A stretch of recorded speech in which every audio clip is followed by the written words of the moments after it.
changer le super grand honneur de laisser la parole à Florian Gouttière, qui a travaillé pendant 6 ans, c'est ça? Ouais.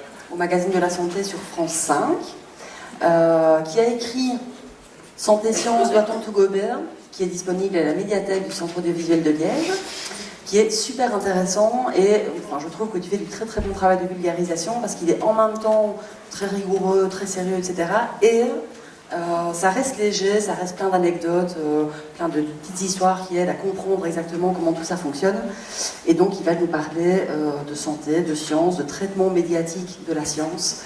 Et voilà, alors ce petit livre, il en a pris quelques exemplaires. Si ça vous intéresse, je vous le recommande. Il le vend à prix coûtant, à 18 €, c'est ça? 18 €. Et vous pourrez même avoir une petite signature en souvenir si vous voulez. C'est l'occasion ou jamais. Voilà, donc je te cède la parole. Merci beaucoup. Alors, bonjour à tous. Aujourd'hui, on va faire fonctionner le PowerPoint. Alors, ça commence bien. Voilà. On m'a proposé de faire... Alors, ne faites pas attention aux heures qui sont affichées. Ce n'est pas une fake news, mais ça y ressemble peut-être un peu. D'intervenir sur la question de comment débusquer les infos bidons en sciences et en santé. Moi, j'ai travaillé en tant que journaliste scientifique dans une rédaction qui traite de santé, mais c'est un support de discussion. Je ne vais pas vous expliquer comment pas vous faire berner par les vendeurs de poudre de perlimpinpin et autres. On va quand même essayer de réfléchir sur comment est-ce que les journalistes font pour débusquer ces fausses infos, comment vous pourriez débusquer ces fausses infos à caractère scientifique, etc. L'information à caractère scientifique et éventuellement l'information qui parle de santé a un statut assez particulier, dont on va aborder certains aspects tout à l'heure. L'information en santé a un aspect particulier, c'est que vous pouvez en mourir si elle est fausse. Et il y a un petit truc aussi, c'est que si vous avez une information qui vous semble importante de partager, par exemple, les vaccins sont dangereux pour les enfants, vous allez alerter vos proches qui ont des enfants, comme ça ils ne vont pas vacciner, parce que vous êtes des gens bien, et donc vous allez faire en sorte que les enfants ne meurent pas. Alors ça ne marche pas très bien comme stratégie, malheureusement. Donc voilà, on va à titre alternatif, info bidon en sciences et en santé, comment flairer l'arnaque. Est-ce qu'on va pouvoir se fabriquer un petit détecteur de foutaise, un détecteur de bullshit ensemble? Alors on va prendre quelques exemples de choses qui sont parues dans la presse. Ça c'est paru sur France Info, celle du haut. Rassurez-vous, il y a bien une vie après la mort. France Info quand même, voilà, grand site d'information scientifique, plein de revues qui nous annoncent. Voilà, alors c'était en 2014, vous en souvenez tous, depuis nous n'avons plus peur de la mort, car cette info était évidemment vraie, mais c'était quand même une de pas mal de journaux. Hein. Alors il y en a qui ont mis du conditionnel. Il y aurait bien une vie après la mort selon des chercheurs. Alors il y a oui, il y a bien, ça c'est affirmatif, quelque chose après la mort. Alors quand on creuse un petit peu, c'est bon, peut-être qu'ils se sont un peu emballés sur... quand même c'était en une. Alors, autre information qui a défrayé la chronique alors que j'étais au magazine de la santé, en Bretagne, chez vos voisins français, on remplace les médecins par des druides. Ou encore, toujours sur le service public, on apprend avec intérêt que faire l'amour sans préservatif évite d'avoir le cancer. Donc ça, c'est quand même le cancérologue de Jacques Chirac qui affirme ça dans les médias. Alors, pour vous rassurer, toutes ces informations peuvent être résumées par cette image. Voilà. C'est merveilleux, c'est fascinant, c'est enthousiasmant, mais c'est de la merde. Alors, il y a d'autres types d'informations qui sont tout aussi foutaisiques. Ça va être des informations qui vont circuler sur des médias. On en parlait tout à l'heure, Santé Plus, grand pourvoyeur de n'importe quoi. C'est pas tant de ça qu'on va parler. On va vraiment parler de comment les informations qui circulent dans les grands médias peuvent également être fausses. Et donc, a fortiori, on va se dire que si, même dans les grands médias, il y a du faux qui peut circuler, dans ce dont on a parlé tout à l'heure, les pourvoyeurs volontaires de fausses informations, évidemment, ça peut être d'autant plus effarant et dangereux. Alors, qui suis-je? C'est bien quand même que vous sachiez. Donc, je suis journaliste scientifique, je suis également médiateur scientifique.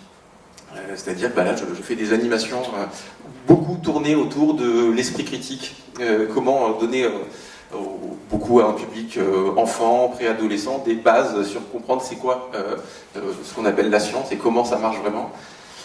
Je suis aussi formateur à l'université, je forme des futurs journalistes à pas tomber dans les travers de leurs confrères. Et j'ai un blog qui parle de méthode scientifique, d'esprit critique et un peu de déontologie journalistique par moment, mais ça s'appelle Curiologie. Donc en termes vous m'avez peut-être vu si vous captez France 5 donc dans cette émission, le magazine de la santé dont on a parlé tout à l'heure, j'avais un grand respect du public car mon travail était de faire des chroniques sur les idées reçues en santé et donc voilà, évidemment quand on brosse les idées reçues du public à rebrousse-poil, même si on source et qu'on argumente, il y a des réactions tout à fait positives. Parallèlement à ça, le site Curiologie, être curieux de tout, mais pas n'importe comment. Donc ça peut s'appeler, on pourrait l'appeler méthode scientifique, on pourrait l'appeler zététique. Hein, c'est juste un autre mot qui veut, à mon avis, presque plus spontanément dire ce que ça veut dire. L'art d'être curieux de tout. Ah, cet objet est curieux, tiens, ça me rend curieux. Comment j'exerce ma curiosité face aux choses curieuses? Voilà. Alors, au magazine de la santé, j'ai intégré cette rédaction pour remplacer quelqu'un qui s'était pété le genou, pour l'anecdote, voilà. Et j'y suis resté parce que j'ai été un peu surpris de certaines informations qui étaient diffusées sur leur site web. Je travaillais au service des actualités et j'ai un peu joué pendant un certain temps le rôle de pinailleur, de relou, d'empêcheur ouais, je sais pas, de rediffuser en rond. J'avais un petit jeu qui était de dire ça sent un petit peu mauvais l'actu du matin. On a des conférences de rédaction assez tôt le matin pour décider de ce qui se passe dans l'émission. Et j'étais là à pinailler en disant je suis pas vraiment sûr que ça soit valide. Il y a des choses qui me semblent pas très plausibles pour telle raison. Comme j'avais une formation de journaliste scientifique et que dans cette rédaction, dans la rédaction du site web et même dans l'échelle de l'émission, il y a des journalistes médecins qui sont des médecins qui se sont reconvertis, ou qui font le travail de journalisme à côté, il y a des journalistes généralistes. Et donc j'étais un peu l'ovni, la personne avec une formation scientifique dans cette noble rédaction. Et donc voilà, dans plein de conférences de rédaction, qui disaient cette étude n'est pas valide parce que... Si bien que ma rédactrice en chef à un moment m'a dit bon écoute, c'est bien joli que tu nous enquiquines tous les matins, mais est-ce que c'est la meilleure méthode? Est-ce que ça serait pas plus intelligent, mon petit Florian, pas de familiarité mais si quand même un petit peu, de produire un petit article qui résumerait les méthodes que tu emploies au jour le jour pour ne pas te faire berner par ces infos qui sont séduisantes. Voilà. C'est bien joli de dire oui, le druide c'est très peu probable pour telle raison, mais finalement il faudrait que le grand public s'approprie ces concepts et qu'ils soient eux-mêmes capables, en cochant la grille, de dire voilà, ça c'est vraisemblablement faux ou pas. Et donc elle m'a dit écris un petit article. Alors un petit article, peut-être pas aller si on l'imprime pour un peu niquer la planète, si on l'imprime chez soi, ça va donner, je sais pas, un recto verso. Tu me fais à peu près ça, tu résumes les grands points de vigilance que tu utilises en tant que journaliste, ça fera un bon article. Elle m'a dit, tu fais ça pour la fin de la semaine. 8 mois plus tard, j'ai rendu ma copie qui fait donc 430 pages. Donc ça n'a pas pu être publié sur un site internet, mais ça a été plus compliqué que prévu, et plus compliqué même que je pouvais le prévoir. Quand j'ai discuté avec l'éditeur, on avait dit 250 pages. Mais en fait, pourquoi autant de pages? Pour lister finalement 30 points. C'est parce que ça sert à rien en fait de dire il y a ça vous devez repérer quand il y a un pourcentage, il y a ça à regarder autour du pourcentage. Une fois que vous l'avez vu, si c'est valide, vous pouvez passer à la... En fait, l'énoncé ne sert à rien si on ne comprend pas intimement pourquoi c'est faux, pourquoi c'est important d'être vigilant là-dessus. Ça paraît idiot, mais il faut vraiment s'apercevoir à quel point ça peut être délétère de présenter un pourcentage sans préciser autour est-ce qu'il y a une petite marge d'erreur. Un exemple que je donne parfois, c'est l'INSERM avait diffusé une étude dans laquelle ils affirmaient que on était, alors j'ai plus les chiffres, vous retrouverez les chiffres si vous en avez besoin, mais on va dire que 33,75% des cancers étaient liés à des causes, alors je ne sais plus si c'était environnementales ou non environnementales, mais voilà, des causes qui étaient définies, avec voilà, cette virgule et ces deux chiffres après la virgule, et puis avec des interviews de le chercheur. Et c'était assorti d'une incertitude, en fait, qui était de plus ou moins 90%, en fait. Donc ça se trouve, c'était fumé comme un pompier, était protecteur, ou alors, ou pas. En fait, il y avait une marge d'erreur énorme, mais qui avait été omise par des journalistes. Donc voilà, des choses qu'il faut préciser, avec des exemples frappants, pour s'apercevoir, en fait, que l'information qui circule n'est pas vérifiée forcément de façon méticuleuse. Puis moi, ça m'a posé des questions. Pourquoi est-ce que... je connais plein de journalistes qui font bien leur boulot, on est des légions à avoir ces méthodes de journalisme scientifique quand on parle de science, et puis d'autres, en fait, ça leur parle pas. Je vous donnerai une anecdote de bureau tout à l'heure, qui fait écho à tout ça. Donc, j'ai dû donc écrire ce petit livre, et l'objectif c'est donc de produire un détecteur de distorsion de l'information, un détecteur de foutaise dans le bouquin. 30 petits voyants qui permettent de fonctionner, et donc comme je vous l'ai dit, ça ne ressemble pas à ça. C'est pas un truc, oh tiens, je le place sur le Gorafi, bip, bip, bip. Je le place sur le Figaro, tiens, ça fait bip bip aussi, c'est bizarre. Non, en fait, c'est uniquement de l'entraînement, uniquement un exercice. Voilà, Christophe, un blog, une chaîne qui s'appelle Hygiène Mentale, voilà, c'est tous les matins, il faut s'entraîner à détecter des trucs, et puis voilà, on soulève des poids de plus en plus lourds, et puis on peut commencer à exercer son esprit critique face à l'information sur des sites évidemment parodiques, mais ça c'est un peu facile. Puis après on fraye dans l'information qui est considérée par défaut comme probablement plus valide. Donc ça n'existe pas, hein, ça c'est dans les films de science-fiction, vous pouvez placer des lunettes qui vous montrent ce qui est réel. J'adorerais moi avoir des lunettes qui permettent soudain de voir la réalité du monde. Ça n'existe pas. Alors aujourd'hui je ne vais pas vous lister les points de vigilance, parce que voilà, de toute façon, si je vous les liste, comme je vous ai dit, ça ne sert à rien, il faut que vous les digériez, que vous les nourrissiez, que vous cassiez les dents sur chacun de ces points pour vous dire, mais c'est vrai, en fait, ça c'est important. Enfin, c'est mon sentiment. Mais je vais quand même vous donner 2-3 principes qui, moi, me guident et qui me semblent être le préalable, ce qui va un peu permettre de calibrer mon détecteur de distorsion de l'information. Et le premier de ces principes, c'est d'avoir cette conscience vraiment intime que personne n'est infaillible. On n'est jamais immunisé contre les gros pipeaux. Tout à l'heure, Christophe vous disait, voilà, maintenant qu'on a cette anecdote, on est vacciné, on peut plus se faire avoir. En fait, ça marche jamais. Il n'y a pas de méthode infaillible. On peut réduire le risque d'être berné. C'est comme avec certains, voilà, le vaccin contre la grippe, il réduit le risque d'avoir la grippe. C'est que là, certains médicaments contre la sclérose en plaques, vous les prenez, réduisent de 20% seulement le risque d'avoir la sclérose en plaques, une nouvelle poussée de sclérose en plaques. Ça vous immunise pas. Vous devez rester vigilant, vous devez justement ne jamais vous croire à l'abri. Ça c'est important.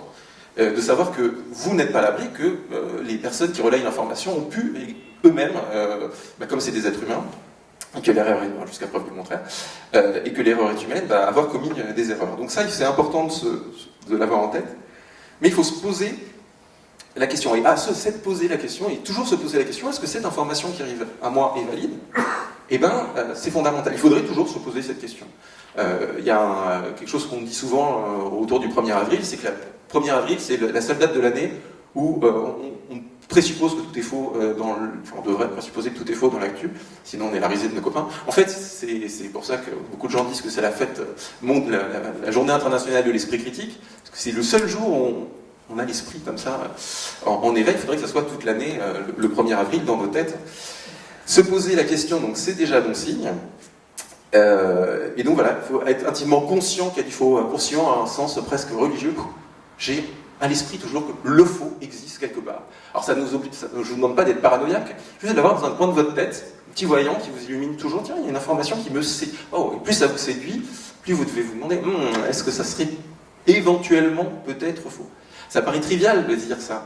Mais finalement, voilà, quand on fait des réunions, des conférences, quand je fais des formations sur l'esprit critique ou la méthode scientifique, sur l'enquête journalistique, j'en fais oui, mais on sait tout ça. Mais vous ne l'avez pas en tête. Et donc c'est pour ça que demain, moi je retrouve des étudiants qui sont ils ont des cours sur l'esprit critique, sur la méthode, puis le lendemain ils vont dans leur rédaction et puis ils colportent des conneries chez des mais vous nous avez dit que ça arrive, mais on l'avait. Enfin, pourquoi? Comment est-ce qu'on pouvait savoir que dans ce cas-là, ça s'appliquait? Parce que tu devrais toujours te demander si ça s'applique.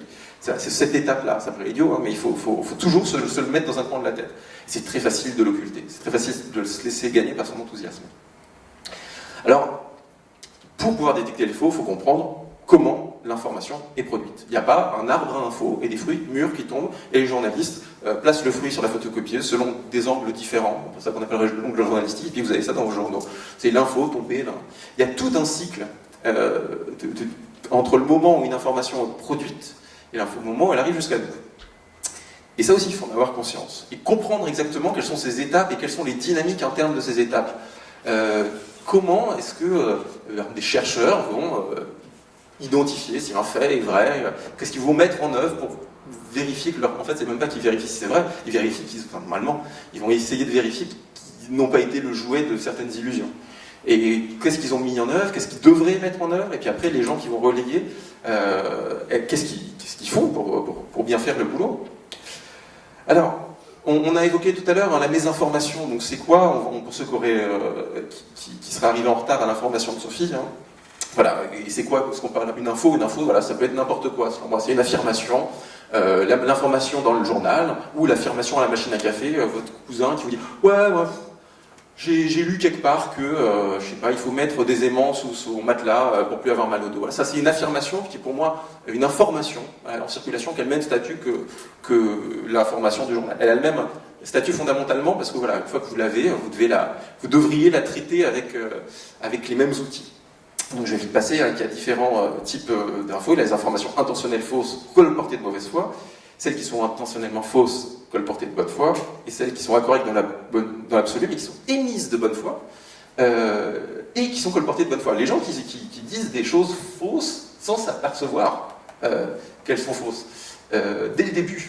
Parce que vraiment, il y a le moment où elles sont colportées, ça c'est on parle tout à l'heure, des informations, mésinformations, le côté colporté. Mais il ne faut pas oublier que on peut avoir au départ une désinformation qui devient de la mésinformation, puisqu'on est tous à colporter ces choses-là, et même des choses fausses, et on ne s'était pas aperçu qu'elles étaient fausses, et on les diffuse. Ça arrive très fréquemment. Alors, voici ce qu'on appelle la chaîne de l'information. La chaîne traditionnelle, en science, on a une découverte, une hypothèse qu'on doit vérifier, puis des chercheurs qui font tout ce qu'ils peuvent pour la vérifier. Un service de presse qui va communiquer les résultats de leurs publications scientifiques. Alors éventuellement, si on parle de santé, peut-être que des médecins sont intéressés aux publications des chercheurs ou vont avoir les informations par divers canaux. On a des journalistes qui vont trouver que cette information qui est mise un petit peu en forme par le service de presse est intéressante. Le secrétaire de rédaction, toute la rédaction va un peu aider le journaliste à le mettre en forme, trouver des belles illustrations. Ça va être mis sur les réseaux sociaux et on les a. Donc ça, c'est une chaîne classique quand une information est valide. Alors je vais maintenant vous montrer la chaîne de la mésinformation. C'est exactement la même. Il n'y a absolument aucune différence. Parce que la seule en fait différence, c'est la rigueur de ces personnes. C'est même pas la rigueur, c'est peut-être... Alors ça peut être la rigueur, mais ça peut être le fait qu'ils aient... Ils savent que généralement c'est vrai, ils ont confiance dans le service de presse, d'habitude ils ne se trompent pas, donc là ils se disent j'ai pas besoin de vérifier la validité de ce qui est dit par le service de presse. Ils ont raison généralement. Ça va être des chercheurs qui oublient un petit élément de leur protocole expérimental qui est décisif, qui change tout, mais bon ils l'ont oublié, et puis comme si les autres après ne vérifient pas, si les autres ne se disent pas ah mince c'est vrai, l'humain est faillible, on peut tous se planter, on peut tous colporter de bonne foi quelque chose de faux, ou même éventuellement de mauvaise foi, mais ça ne sert à rien de préjuger de la mauvaise foi. On se retrouve à la fin, nous, avec une information qui peut ne pas refléter le monde dans lequel on vit. Donc voilà, il y a plein de maillons faibles. On est tous potentiellement des maillons faibles, et mon ordinateur est un maillon faible de ma tentative de vous informer. Alors, voilà, le principe du tout le monde peut se tromper, il va très loin. Tout à l'heure, on parlait de la façon dont fonctionne notre cerveau et de l'importance dans l'esprit critique de s'éduquer à certains aspects du fonctionnement de notre cerveau. Tout le monde peut se tromper parce qu'on n'est pas des... Enfin, même on serait des machines, les machines ne voient pas tout, on ne détecte pas les infrarouges, on ne détecte pas... Si tout le monde... Enfin, la meilleure façon de prouver que tout le monde peut se tromper, c'est d'aller dans un spectacle de prestidigitation où vous avez des illusionnistes dont le métier c'est de vous tromper et d'utiliser tout ce qui fait que votre cerveau a l'habitude de voir les choses sous un certain angle, d'induire ou de déduire des causes à partir d'un phénomène qu'il observe, et de vous berner. Si nos cerveaux étaient parfaits, on ne se ferait jamais berner, si les illusionnistes feraient faillite. Or, même quand on connaît le tour, on arrive parfois à se faire berner. Alors ça devient au fait que, voilà, par exemple, notre vision, typiquement, est limitée. Donc là, c'est une image qui est très connue. Toutes ces lignes grises, là, sont parallèles en réalité. Mais alors, à moins qu'il y ait un contraste, un effet de contraste étonnant, je pense que vous voyez que c'est pas droit, alors que c'est juste des carrés, et tout est aligné, tout est parfaitement aligné. Et ça, je l'avais affiché dans mon bureau pour me rappeler qu'il ne faut pas que je fasse confiance à un témoignage, à mes yeux, à mon témoignage. Il y a une émission de télé qui s'appelait 30 histoires mystérieuses, qui a enquêté sur des phénomènes étranges et paranormaux. Moi, je suis un peu arrivé dans le journalisme scientifique par mon appétence et ma foi dans ce paranormal, justement. On en revient à des racines communes du scepticisme. Et il y a une personne qui était témoin de ce phénomène. Alors c'est quoi la côte qui descend? C'est vous allez, il y a plusieurs endroits dans le monde, mais il y en a une en France, où voilà, vous arrivez sur une pente, ça dépend de quel côté vous le prenez, évidemment, vous arrivez sur une côte, et puis si vous posez une bouteille, elle remonte la côte. Alors il y en a qui disent que c'est parce que les extraterrestres sont passés par là et qu'ils ont modifié le champ magnétique de la Terre, ou d'autres explications de cet ordre-là. Après il y a des géomètres qui ont mesuré, en fait c'est juste la forme de l'environnement qui vous donne l'île, c'est vraiment une illusion d'optique. Alors ça n'empêche pas les journaux locaux de dire que ça n'est pas une illusion. Et dans ce reportage, moi il y a un truc qui m'avait frappé, c'est cette phrase. On me dit que c'est un effet d'optique, mais je ne vois pas d'effet d'optique là. Si c'était un effet d'optique, je le verrais. Si c'était une illusion d'optique, je le verrais. La phrase est géniale. Et en fait, on pense comme ça. Pas moi. Et puis mes yeux, ils fonctionnent différemment. Ils sont capables à un moment de s'apercevoir qu'ils se trompent. Mais non, même si je vous le dis et que je vous le répète, que ça c'est parallèle, vous ne pouvez pas faire ça. Donc voilà, avoir conscience qu'on est tous soumis à ce genre de choses-là, et y compris des très grands chercheurs. Donc à Nancy, Monsieur Blondelot se disait que les Allemands avaient découvert les rayons X et que c'était bien sympa, le Röntgen et compagnie, mais ça serait bien que les Français trouvent des choses. Alors lui, c'était un excellent laborantin, il réglait des machines, il était vraiment extrêmement doué, et un jour, il s'aperçoit au cours d'une manipulation, sur une machine qui ne produisait pas, en l'occurrence, de rayons X, parce qu'il l'avait réglé différemment, que les bougies autour de lui brillaient plus fort. Il a fait d'expérience, il allumait son appareil, les bougies brillaient plus fort, etc. Il a dit, je vais révolutionner notamment le fonctionnement des phares. Et il a fait des publications scientifiques, et plein de Français, on se dit, on va vérifier si c'est vrai, incroyable, effectivement, ça marche, les rayons N permettent, N comme Nancy, vraiment pour bien dire, les Allemands, vous avez vu, et fonctionnent et font économiser de l'énergie et autres. Et puis, il n'y avait qu'en France qu'on trouvait ça. Il suffisait de passer n'importe quelle frontière et on voyait plus tard, peut-être qu'il se passait quelque chose dans le sous-sol français. Et il y a un Anglais, sauf erreur, qui est allé dans le laboratoire pour discuter. Ils ont fait une expérience, ils ont donc allumé une bougie et la machine. Et donc il disait, voilà, j'allume la machine et tu me dis si la bougie est allumée. Alors elle fait, oui, elle brille plus fort, elle brille moins fort, elle brille plus fort. Et on fait donc une série d'expériences et à la fin, ce monsieur a dit, par contre, je ne t'ai pas dit, mais avant de commencer l'expérience, j'ai enlevé l'ampoule qui émet les fameux rayons N. Donc en fait, ta machine, elle n'a jamais fonctionné. Mais toi, tu as vu quelque chose. Parce que tu voulais le voir. Et donc, Blondelot a fait ses expériences en prenant en compte le fait qu'il pouvait être influencé par le fait qu'il s'attendait à voir, et beaucoup de chercheurs avaient vu la même chose, avaient cru voir la même chose. Et il a reconnu, de bonne grâce, qu'il avait été le jouet d'une illusion. C'était probablement le meilleur manipulateur, pas au sens de manipulation sociale, le meilleur laborantin des rayons de son époque. Et il s'est fait berner. Et il y en a plein, comme ça, des grands chercheurs, des parangons d'esprit critique et de science qui peuvent se faire avoir comme des buses. On n'est pas à l'abri, dans les choses qui ne nous mettent pas à l'abri, il y a vraiment la façon dont même on va mémoriser les choses. Moi, il y a un exemple que j'aime bien donner, c'est celui d'une émission de télé qui avait été diffusée en Angleterre en 91, dans lequel on avait donc un précipitateur de renom et un peu un enquiquineur du paranormal qui avait demandé à une voyante extra-lucide de faire une voyance sur un spectateur, et donc il y avait eu un échange qui avait duré une demi-heure. Et la seule question qu'a posée James Randi, c'est, selon vous, est-ce que c'était une bonne mise en contact avec les esprits? Lui a dit c'était une très bonne lecture psychique. Et il lui a demandé, maintenant, elle vous a mis en contact avec certains esprits, en tout cas elle vous a donné des noms d'esprits autour de... Combien de noms elle vous a donné? Et donc l'invité a dit, elle m'a donné une demi-douzaine. Voilà, elle m'a donné 6 noms de proches. Et donc, en fait, il y avait une transcription de l'interview, et ce monsieur qui, sincèrement, avait listé cette demi-douzaine dans son esprit, en fait, avait oublié qu'elle en avait nommé 37, Alan, Alfred, Alice, Bill, Charlie, Colin, Catherine, plus elle avait évoqué qu'il y avait une connexion avec un nom commençant par un N ou un L, mais lui n'avait mémorisé que ça, c'est-à-dire qu'il était convaincu qu'elle avait visé juste. Mais à chaque fois qu'elle tombait pas juste, son cerveau, il faisait le tri, quoi. Ah, c'est pas grave, elle s'est trompée, donc... Et donc, quand il était surpris que son cerveau ait fait le tri des données. Et bien ça, alors là, c'est dans un cadre paranormal, ça m'amuse, mais ça arrive tout le temps. Ça arrive tout le temps que notre cerveau, il élimine, il réécrive l'histoire. Et ça, voilà, quand tu me dis qu'il faut se former un peu à la psychologie ou à certains mécanismes cognitifs avant de commencer à traiter de l'information, c'est important, parce que moi, quand je vais, en tant que journaliste, prendre un témoignage, si j'ai pas ces petites histoires en tête sur le fait que notre cerveau trie les données, on voit les choses d'une certaine façon, eh bien je vais prendre pour argent comptant des choses qui sont en fait des distorsions involontaires liées à notre esprit. Alors ça ne veut pas dire qu'il faut que je doute de tout le monde, mais que je prenne des précautions pour ça.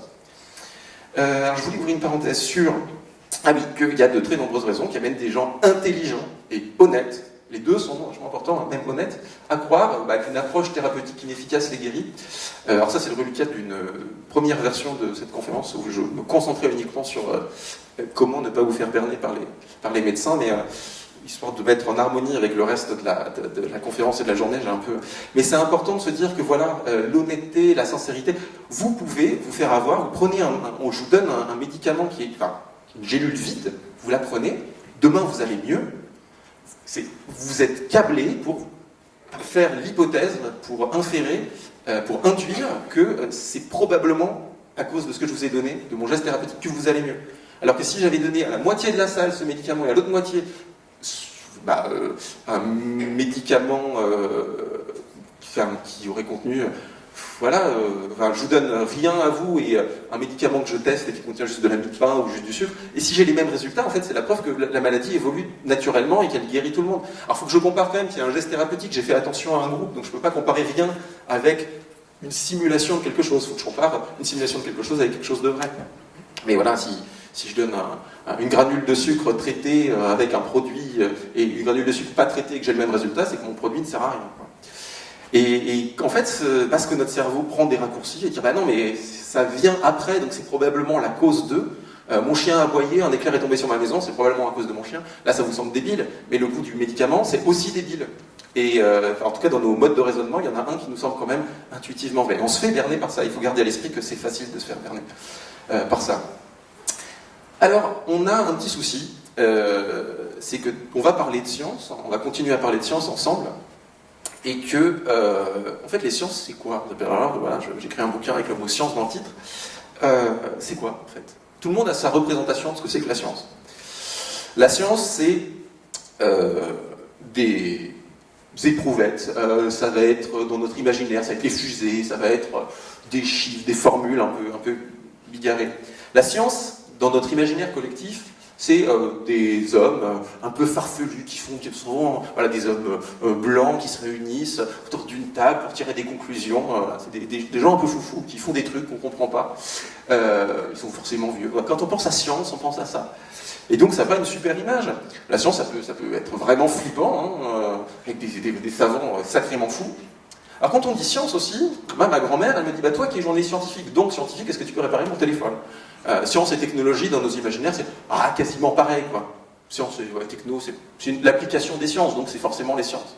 Et c'est pas exactement la même chose. Et puis, dans l'imaginaire des gens, la science, ça peut être ça aussi, la bombe atomique, ou alors toujours une fois, quelque chose de dangereux, quelque chose de... Alors ça, c'est intéressant, cette image, je l'ai prise, c'est une illustration d'un article sur les OGM, sur Le Monde, le journal Le Monde. Alors par contre, si vous regardez cette illustration, met quand même le symbole de la radioactivité à ce côté, ça n'a aucun sens. Mais bon, voilà, c'est science, quoi. Vous voyez le truc, les OGM, on a lu quelque part que c'était pas bien, donc illustré avec un truc qui dit que c'est pas bien, de toute façon, voilà, c'est l'idée générale, la science, là. Donc quand on a ces idées de ce que c'est que la science, et comme on les partage tous, enfin moi quand j'étais petit, pour moi la science était là, moi j'étais fan de Géo Trouve-Tout et compagnie, donc c'était pour moi la science, ça ressemblait à ça. Et puis c'était des trucs cool aussi, alors là il n'y a rien de cool, j'ai enlevé le téléphone, la science c'est fun. Et puis il y a une dernière chose dans la représentation du grand public, dont je fais partie, c'est que la science c'est aussi cette fameuse girouette. Le lundi, on nous dit que le café est bon pour le cancer, et le mardi enfin, c'est le contraire, quoi. Donc on a vraiment l'impression que les sciences sont versatiles. Alors on confond le fait que on a l'impression que les sciences c'est ce dont on nous parle dans les journaux.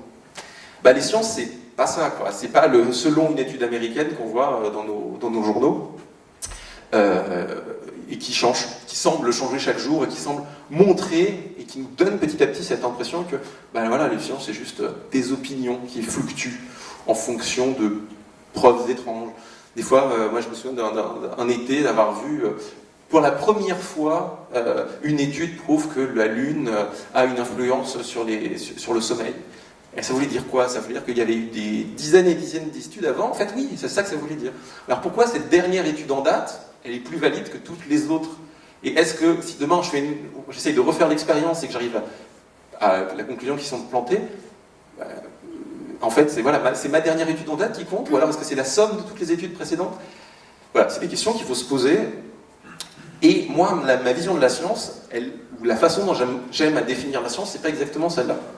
Tout à l'heure, on parlait est-ce qu'on peut, des tests qu'on pourrait mener quand on teste le paranormal, quand on teste des allégations surprenantes. Voilà, si quelqu'un, mon voisin, me dit, moi je suis capable de détecter de l'eau. Comment je le teste? Est-ce que je fais ça? Est-ce que je lui mets la bouteille et je lui dis, vas-y? Il fait, oh là il y a de l'eau. Ok, super, merci, tu m'as convaincu, ciao. Vous êtes d'accord que c'est pas convaincant? Alors je lui dis, ferme les yeux. Là il y a de l'eau. Mais tu l'as vu avant. Peut-être que tu te souviens. Donc on va devoir établir un petit protocole, quelque chose pour que des choses aussi évidentes l'illusionnent pas. Je vais remplir des verres d'eau, je vais lui bander les yeux, et puis il va me dire, là il y en a, là il y en a pas, là il y en a. Et s'il a bon, qu'est-ce que j'en déduis?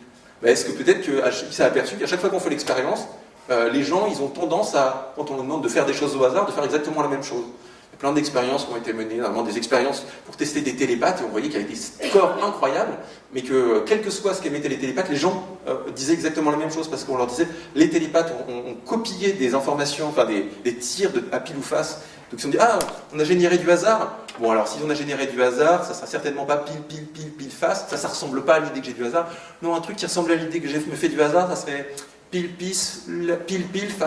face.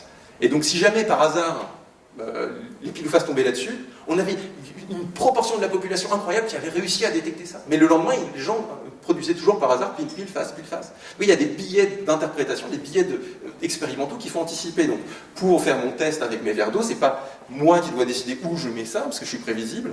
On va devoir justement tirer à pile ou face où est-ce que je remplis les verres d'eau, anticiper pas mal de choses, même anticiper le fait que ça se trouve, c'est un prestidigitateur professionnel.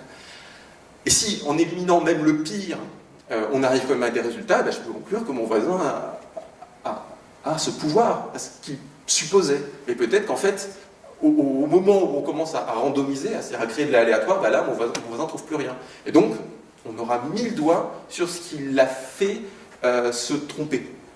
Voilà, ça ressemble un peu plus à ça, la science, à cette démarche. Alors, j'ai souvent l'habitude de dire que c'est le juste équilibre entre l'enthousiasme et la prudence. Plus quelque chose vous semble ouf, malade et semblant changer tout ce que vous croyez, plus vous dites, peut-être que je me fais avoir par une illusion. Ça ressemble plus à ça pour moi que à tout ce qu'on a vu avant. Autre chose qu'on peut dire, voilà, c'est que la science, normal, ça devrait être la démarche de tout mettre en œuvre pour se donner tort. On a la découverte de la radioactivité, Henri Becquerel, qui voit qu'il a des plaques photographiques dans son laboratoire qui s'impriment toutes seules de pierres qu'il n'a pas photographiées. Et donc plutôt que de dire j'ai découvert un truc génial, il a dit j'ai peut-être découvert un truc génial, mais peut-être que je suis nul et que j'ai oublié de penser à. Il fait venir tous ses collègues et dit voilà ce que j'observe. Qu'est-ce qui s'est passé? Donc ils ont essayé de vérifier si quelqu'un n'avait pas pris des photos, dans quelles conditions ce phénomène arrive. Et c'est comme ça qu'il a découvert la radioactivité. Mais il n'est pas parti du principe qu'il avait forcément raison parce qu'il voyait un phénomène extraordinaire. Il a plutôt supposé qu'il était le jouet d'une illusion. Ça ressemble à ça, la science. Et quand on explique aux enfants, quand on explique à des journalistes que ça ressemble plus à ça, et bien tout de suite, la dernière étude en date, on commence à se dire, est-ce qu'on a mis tout en œuvre? Si on fait demain une étude, on a prouvé le pouvoir des sourciers, on va se dire, attends, ils ont fait comment? Alors ils ont mis des verres d'eau et ils leur ont pas bandé les yeux. C'est tout nul. Alors, on commence à s'intéresser au protocole expérimental. Comment est-ce qu'on sait ce qu'on sait? Qu'est-ce qu'on a mis en œuvre pour vérifier qu'on ne se plantait pas? Donc la science, c'est aussi quelque chose de collectif, de cumulatif et de correctif.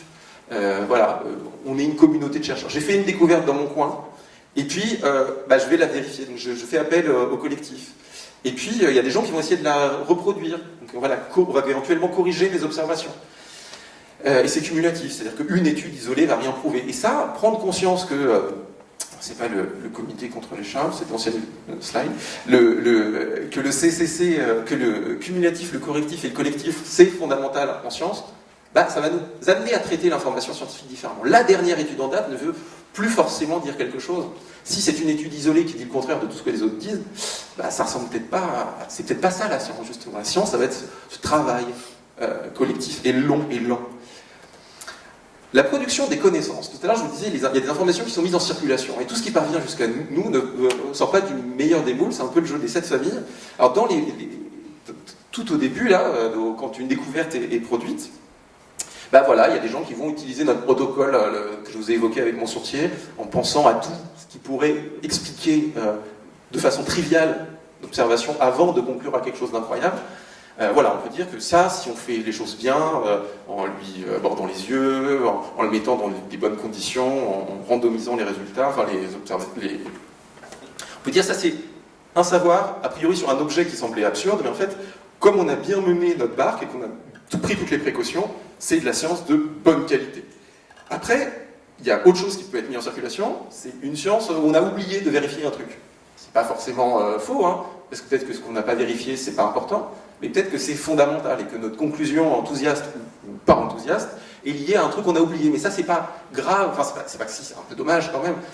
Mais la force du collectif et du correctif va faire que la prochaine fois que quelqu'un teste, et puis il va s'apercevoir qu'il y a peut-être une erreur de manipulation. Mais c'est quand même mis en circulation, les erreurs de manipulation ou les erreurs d'interprétation, les erreurs de précaution. Puis après, il y a des gens, mais ça a été mesuré, on peut mesurer les taux de fraude, c'est assez faible en fait en science, mais il y a aussi des gens qui mettent en circulation des expériences qui n'ont jamais été menées, dont les résultats ont profondément été inventés.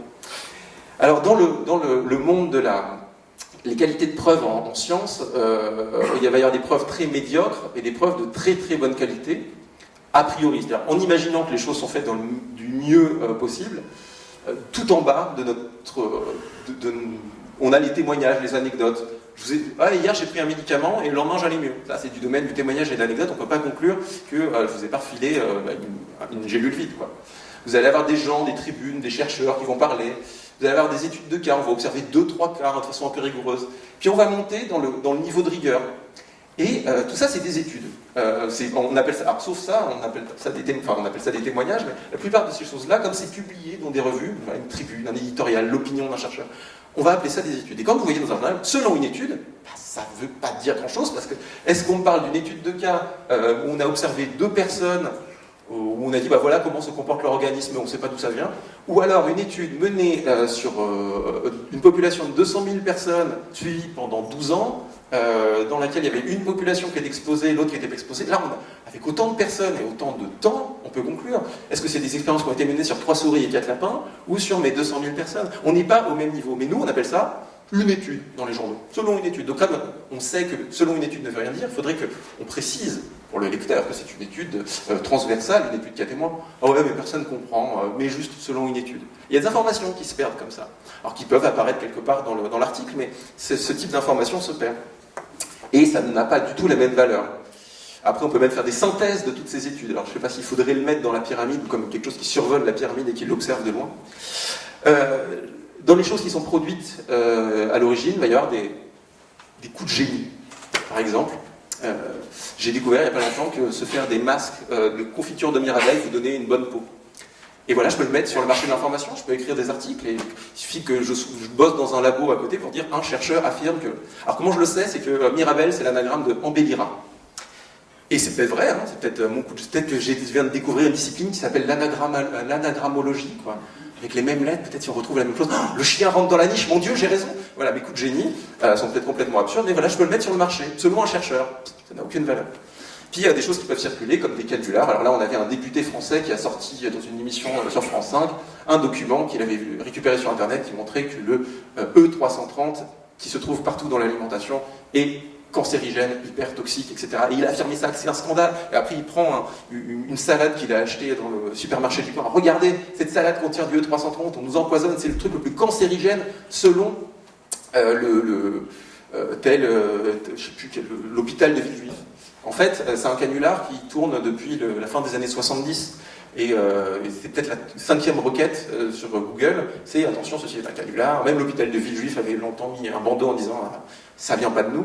Mais non, lui, il a fait la première, enfin ses collègues, m'a-t-il dit, je l'ai appelé, ont vu la première chose. Et puis comme c'était la première requête Google et que c'était de l'hôpital de Villejuif, c'était forcément vrai. Ça justifiait de faire une alerte sanitaire à la télévision. Alors d'autres canulars dont je pourrais vous parler, mais j'ai pas trop le temps. Les rumeurs qui durent depuis des années. Des blagues avec des objectifs de sensibilisation du public, mais qui sont prises au premier degré parce qu'on a l'impression que tout ça, ça se vaut entre l'intuition d'un chercheur ou l'étude menée avec autant de rigueur, ou voilà, des gens qui disent une autorité, le maire d'une ville qui affirme que tout ça, c'est de l'information circulation. Nous, en bout de chaîne, mon jeu de cette famille, c'est comme si j'avais retourné les cartes et que je vous donnais la carte à l'envers. Comment vous pouvez savoir que ça a été mené avec rigueur, que c'est une fraude, que c'est une blague? Eh bien, ça prend vachement de temps de revenir à cette source d'information, ça oblige à se poser des questions. Ça pourrait être aussi, des fois on lit dans la presse, la justice a tranché et a dit que telle personne était victime des ondes électromagnétiques. Comment est-ce que cette décision de justice a été prise en compte? Est-ce qu'il y a d'autres... cette décision de justice se base sur des faits scientifiques, se base sur l'intime conviction du juge? Voilà, c'est aussi des choses qui ont un caractère scientifique, qui sont en circulation. Si on ne se pose pas la question sur le statut, d'où vient ça et comment ça a été fait, est-ce que ça sort du moule le plus rigoureux ou d'autres moules, le moule de c'est mon opinion, on n'arrive pas à la même conclusion. Donc il y a plein de choses à dire sur ce qui se passe dans les chercheurs, sur le fait que les chercheurs publient uniquement si je fais un test, et les chercheurs du public, les résultats qui sont positifs, ils vont pas prendre le temps pour... Ils ont testé mon fameux médicament et puis ils ont vu que ça marchait pas. Et puis si par hasard, pour une erreur de manipulation, le truc qu'ils testent, il semble fonctionner, ils vont faire une publication. Et tous ceux qui n'ont pas publié parce qu'ils n'avaient rien trouvé, on n'entend pas leur voix, forcément. On n'entend que ceux qui ont publié, même si c'était des faux positifs, des erreurs. Et on s'aperçoit, avec des études menées rétrospectivement, on prend des méta-analyses, des synthèses d'études qui sont revenues sur des affirmations, qu'une très grande partie de la publication scientifique, qui est menée honnêtement, donc par des chercheurs qui n'ont pas pris conscience que c'était juste une erreur statistique. Par hasard, ils avaient 20 lapins dans une cage, et ils font toujours l'expérience sur des lapins, et il y avait des lapins qui étaient un peu plus près du radiateur au départ. Et donc ils étaient en meilleures conditions avant de mener l'expérience. Puis ils ne les ont pas mélangés, randomisés. Donc voilà, les chercheurs qui ont testé le médicament, qui ne marche pas, dans l'absolu qui ne marche pas, sur les lapins qui étaient mieux portants et qui avaient eu plus chaud, ils vont conclure que le médicament est efficace et ils sont de bonne foi.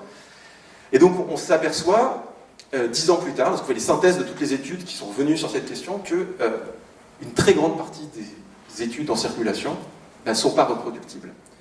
Et pire encore, on s'aperçoit que les journalistes médiatisent essentiellement, en immense majorité, la première fois qu'on sort une étude. La première étude qui dit que.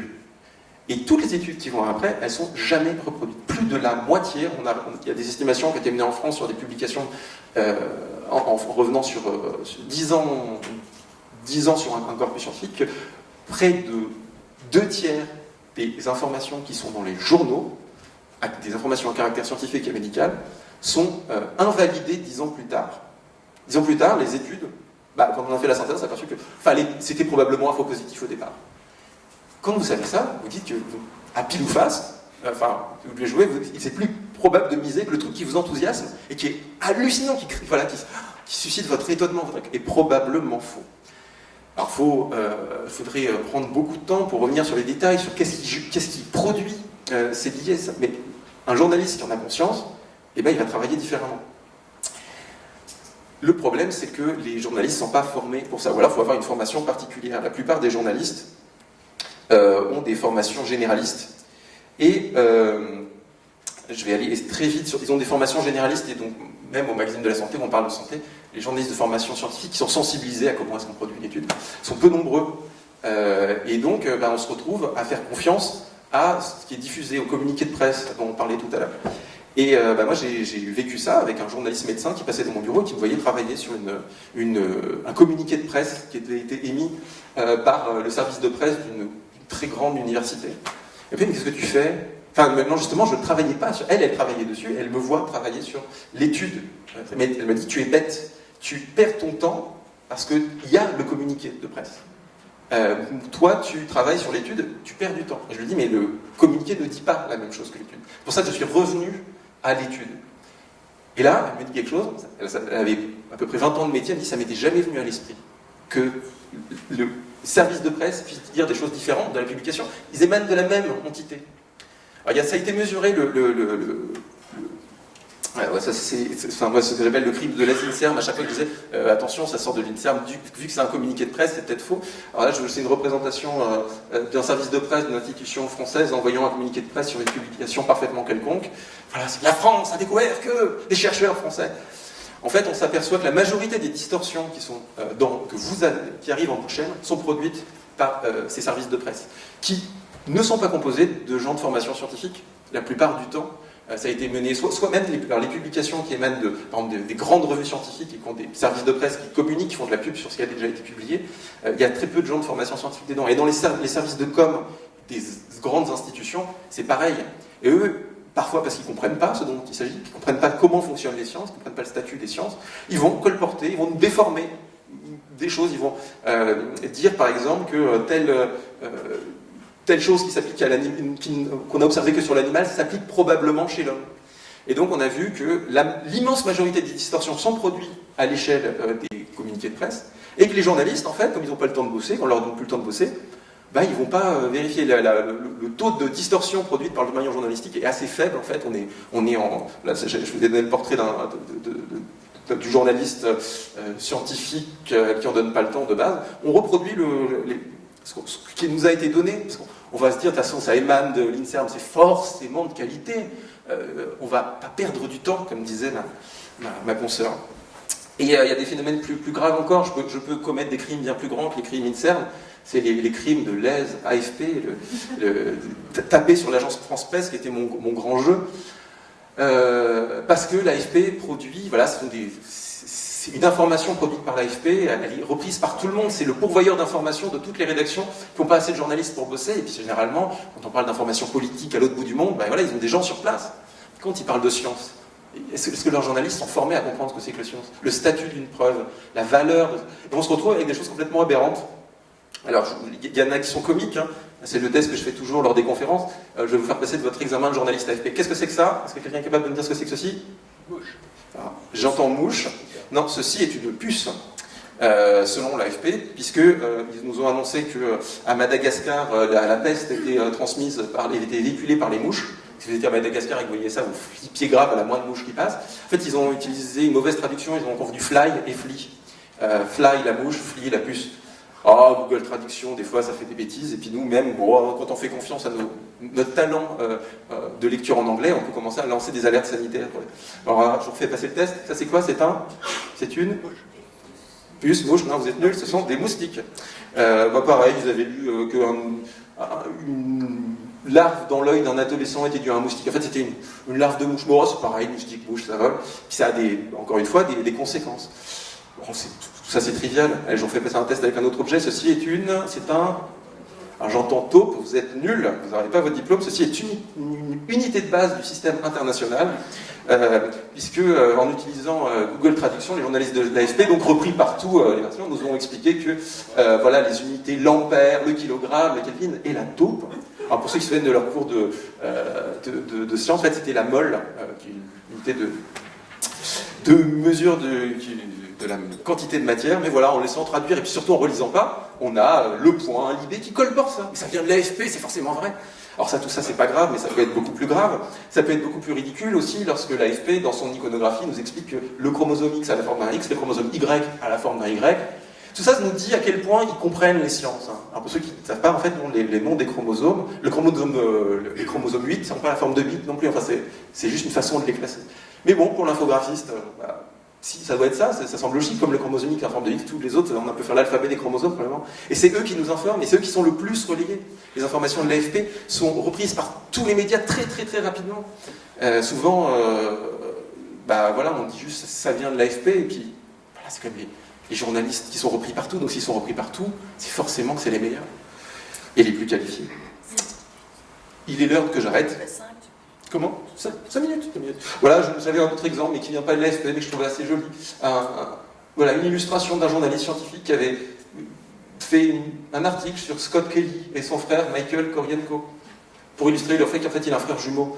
Mais le journaliste qui fait cette illustration se dit pas que là, il dit qu'un mec qui n'a même pas la même nationalité, qui n'a même pas le même nom, c'est-à-dire que c'est des sciences, quoi.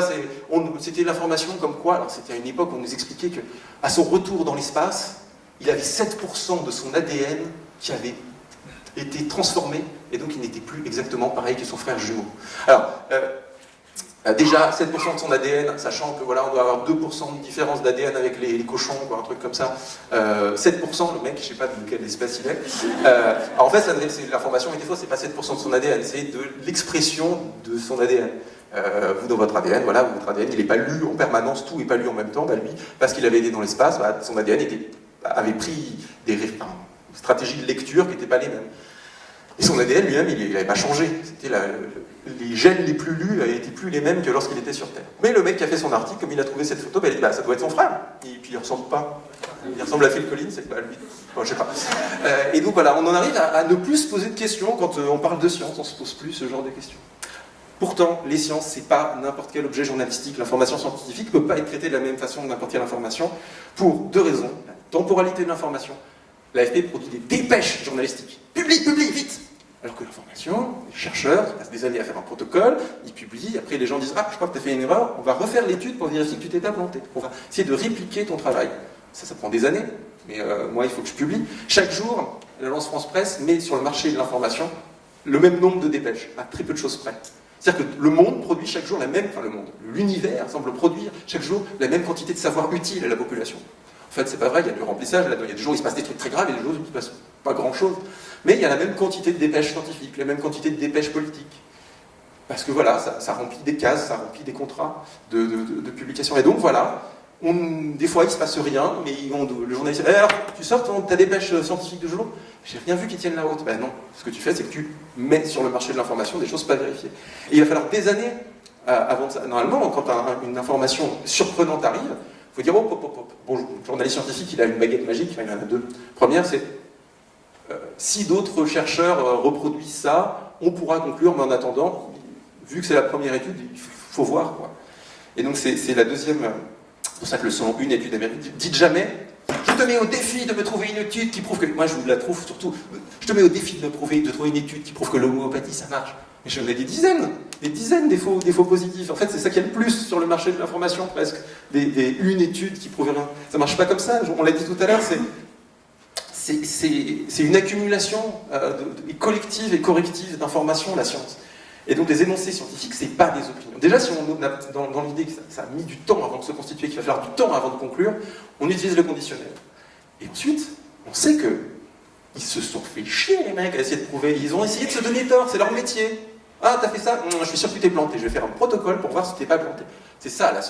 Les sciences devraient être ça. Après, il y a des gens qui se mettent l'étiquette scientifique comme ça, et puis c'est facile, il y a une blouse blanche, et ça y est, vous êtes parti pour faire carrière. Les énoncés scientifiques, c'est pas des opinions. Et si on l'oublie, quand on est journaliste, si on a un prix Nobel qui vous affirme que pour les protocoles pour tester la maladie de Lyme ne sont pas efficaces, mais que lui, lui qui travaille à Paris au sein d'une institution de recherche qui porte son nom, il met au point une méthode diagnostique consistant à détecter dans le plasma des traces de l'ADN d'une bactérie en captant des ondes électromagnétiques émises par l'échantillon étudié. Le mec, quoi, prix Nobel, il emploie des mots compliqués. Alors, n'essayez pas de comprendre ce que ça veut dire. Ça ne veut rien dire. Le mec, il a eu son prix Nobel il y a un certain temps, et puis une fois qu'il a eu le prix Nobel, il s'est dit, qu'est-ce que je pourrais essayer de découvrir qui me donne un truc, c'est bon, il a atteint le pinacle de l'idée qu'on se fait des sciences. Et puis, il s'est mis à chercher des trucs un peu foufou, quoi, pour être poli, parce qu'il paraît que je suis filmé, donc je vais rester poli. Mais ce qu'il dit, c'est que ça n'a aucun sens, ça n'a aucun sens. Mais voilà, il est prix Nobel, donc on lui donne... Alors, quand même, il faut chercher la contradiction, il ne faut pas qu'une source. Enfin, on lui a quand même demandé, il a dit, à mon avis, ce test est plus fiable que ceux actuellement en vigueur, a affirmé le prix Nobel, tout en convenant que cette approche électromagnétique n'était pas reconnue par un certain nombre de scientifiques, si bien qu'on a du mal à la faire valider. Donc on a besoin d'un recul, donc on lui demande, c'est exactement si je fais un article sur l'homéopathie, que je demande à un homéopathe, l'homéopathie ça marche? Puis je le vois mal me dire, bah non écoutez, en fait, mon métier se base uniquement sur des effets contextuels. Non, il ne dira jamais ça si vous demandez, c'est pas comme ça qu'on procède pour vérifier l'information. C'est le prix Nobel, le mec il a eu le diplôme du meilleur scientifique. Le Nobel ça n'est pas ça, le prix Nobel il y a plein de mecs qui se sont mis à chercher dans la mine. Il y a eu plein de gens qui ont fait des cul-de-sac, qui ont dit là c'est un cul-de-sac, là c'est un cul-de-sac, et puis un type là c'est un cul-de-sac, là c'est un cul-de-sac. Intéressant, je vais aller creuser dans cette direction. Et il trouve quelque chose, son équipe trouve quelque chose. On devrait donner le prix Nobel à tous ceux qu'on cherchait, puisque c'est collectivement qu'on s'est dit que tout ça c'était des impasses. Non, le mec il a eu. Il y en a qui ont aussi des stratégies, et souvent c'est celui qui a fait la bonne hypothèse en regardant les autres, et on lui donne un super prix. Et les autres ont dit ah, vous n'avez pas eu le prix Nobel. Et voilà, et donc c'est parce qu'on peut être un chanceux dans la loterie où on a creusé le bon filon de la mine qu'on peut être considéré comme la science. Alors on me fait signe que le temps est venu de conclure, donc je passe sur mes bavardages. Et j'aimerais conclure sur cette question, de quoi est-ce qu'il faut douter? Parce qu'avec tout ce que je vous ai dit, vous allez dire, on ne peut plus croire en rien, c'est terrible. Ben, la réponse, mes amis, elle est simple. Il faut douter du douteux. Voilà, tout est dit. Non, en fait, rien n'est dit. Si mon voisin me dit, ma voisine, elle a un chien, ben, c'est un labrador. Ma cousine, elle a un chien, c'est un labrador. Ok, certes, ça se trouve, c'est pas vrai, c'est un Terre-Neuve, ça n'a pas de chien, c'est un chat. Oh, je m'en fous, en vrai, j'en ai sérieusement rien à faire. Ok, très bien. Pardon, il me dit, ma voisine, elle a un chien, et il parle. Ah ouais, alors si c'est vrai, ça veut dire que quand je rentre bourré le soir, mon chien, ça se trouve, il va voir ma femme, il fait « il a bu toute la journée ». Ça change ma vie, si c'est vrai, quoi. C'est hyper important. Mais donc, au niveau d'exigence, face à cette affirmation qui change tout, tu devrais te mettre de l'ail dans le vagin, ça va t'éviter. Bah, si tu le fais, ça peut avoir peut-être des conséquences. Donc on revient à cette histoire, cet enthousiasme. On doit raisonner en scientifique. Si ça nous enthousiasme, si ça nous fait « waouh », eh ben il faut juste mettre autant d'efforts à vérifier. Et les journalistes devraient avoir ce réflexe-là. Et on enseigne aux journalistes aujourd'hui à avoir cette démarche. Donc, les journalistes scientifiques ne raisonnent pas tous avec cette démarche scientifique. Être journaliste scientifique, c'est parfois, vous entrez dans une rédaction, on vous dit, bon, il faudrait quelqu'un pour traiter... juste une question avant de te dire, tu manges bio ou pas? Tu manges bio? Tu dis à notre journaliste environnement. Bah, c'est exactement comme si j'avais été rentré dans la rédaction, je dis, moi j'adorais, je retrouve tout dans Picsou Magazine. Toi, tu vas devenir journaliste scientifique. Est-ce que c'est ça le niveau d'exigence dont on a besoin? Non, en fait, journaliste scientifique devrait aussi agir en scientifique et se dire, si quelque chose m'enthousiasme, je devrais prendre les précautions. Et ça, quand on enseigne ça aux enfants, quand on enseigne ça, ils comprennent assez bien et ils deviennent rapidement bien meilleurs enquêteurs que des gens de la profession. Après, il y a plein de gens de la profession qui ont ces stratégies. Et je conclurai sur ces quelques mots.